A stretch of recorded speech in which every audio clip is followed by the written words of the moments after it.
राधा रानी की जय। आज हम आपके लिए एक और सच्ची घटना लेके आए हैं। यह घटना एक महिला की है जो बरसाना में रहती है। आज भी बरसाना में रह रही है। जब वो आई कई वर्ष पहले बरसाना आई तो श्री जी की सुबह मंगला आरती करती, शाम जब भी उन्हें मौका मिलता श्री जी के सुबह शाम दोनों टाइम मंदिर दर्शन करने जाया करती थी और श्री जी के लिए सेवा के लिए हमेशा तैयार रहती थी। पुजारी जी, ज़्यादातर लोग सब उनसे बुआ जी कहते हैं, जो बुआ जी के नाम से जानी जाती है। आज भी सब लोग उन्हें बुआ जी बोलते हैं। तो श्री जी की सेवा के लिए हमेशा कभी श्रृंगार बनाती, कभी श्री जी का मुकुट विजय, कभी श्री जी की मालाएं, कभी ठाकुर जी की कलंगी, सब कुछ श्रृंगार बनाया करती हैं। आज भी जब भी मौका मिलता है करती रहती है, सेवा में हमेशा निरंतर रहती हैं। तो एक दिन क्या हुआ, जब पुजारी जी को जब कभी भी मन होता है कि उनसे बोलते हैं कि बुआ जी आज श्री जी के लिए कुछ खट्टा खाने का मन है, कोई तीखा खाने का मन है, तो वो बुआ जी अपरस से अमनिया करके श्री जी का भोग बनाती थी। कभी समोसे बना के लाती थी, कभी कचौड़ी, तो कभी गोलगप्पे, ऐसे व्यंजन बना के लाया करती थी और महारानी की पर ऐसे ही अमनिया भोग लगाया करती थी। तो पुजारी, एक समय क्या हुआ कि सर्दियों का टाइम था। पुजारी जी ने बुआ जी से बोला कि बुआ जी सर्दियों का टाइम है, क्यों ना श्री जी के लिए ऊन की पोशाक बनाई जाए। तो बुआ जी ने जैसे ही सुना ऊन की पोशाक के लिए तो उनके हृदय झूम उठा। बोली लाडू ने, श्री जी ने मुझ पर इतनी कृपा करी कि मैं ऊन की पोशाक बनाऊं। उन्होंने कहा जी पुजारी जी मैं बिल्कुल तैयार हूँ, आप मुझे नपाना दीजिए। पुजारी ने श्री जी का नपाना दिया ऊन की पोशाक का। उन्होंने जैसे ही नपाना दिया, बुआ जी ने उसी दिन से श्री जी की पोशाक बनाना चालू कर दिया। सुबह दोपहर शाम काफ़ी समय, कई दिन तक पोशाक बनाती रहीं। बीच में जो थोड़ा मिलता खा लेती, सुबह खा लेती, शाम को मिलता शाम को खा लेती।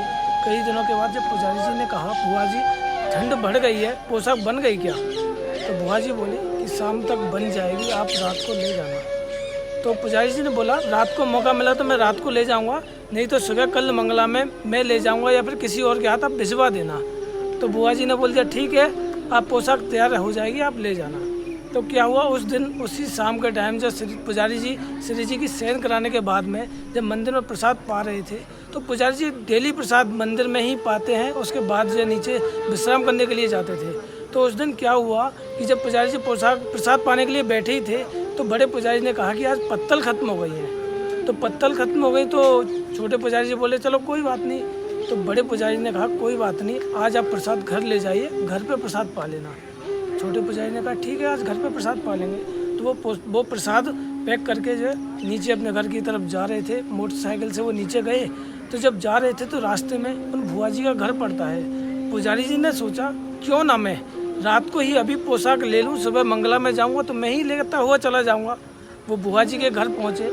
जैसे ही बुआ जी का गेट खटखटाया तो बुआ जी तो खुशी के मारे बस फूल ही नहीं समाई, कहने लगी अरे पुजारी जी आप मेरे द्वार में कैसे आ गए, मेरा तो बड़े सौभाग्य कि आप आए।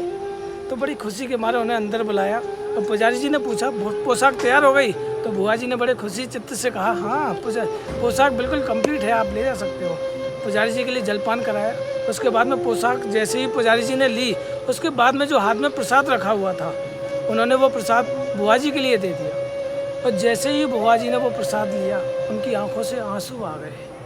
पुजारी जी बोलने लगे कि बुआ जी क्या हुआ, मैंने सिर्फ आपको प्रसाद ही तो दिया है, कोई बड़ी चीज़ तो नहीं दी। तो कहने लगी कि पुजारी जी मैं क्या बताऊं, इसके पीछे क्या छुपा हुआ है।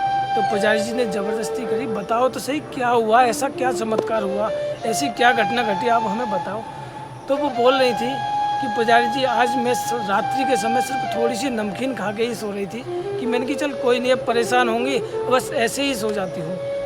तो मेरे लिए श्री जी ने मेरे लिए प्रसाद भिजवा दिया, इस वजह से मेरी आंखों से आंसू आ गए। पुजारी जी भी सोचने लगे कि शायद श्री जी ने इनकी वजह से ही वहाँ पत्तल खत्म करके इनके लिए प्रसाद भिजवाया। ऐसी हमारी करुणामयी सरकार है, अपने भक्तों के ऊपर इस तरह से ही पत्तल का बहाना करके वहाँ प्रसाद भिजवाती हैं, कई अन्य चमत्कार करती हैं। ऐसी हमारी करुणामयी सरकार है जो सबके ऊपर कृपा करती है, सब पे रीझ जाती हैं। बोलिए राधा रानी की जय।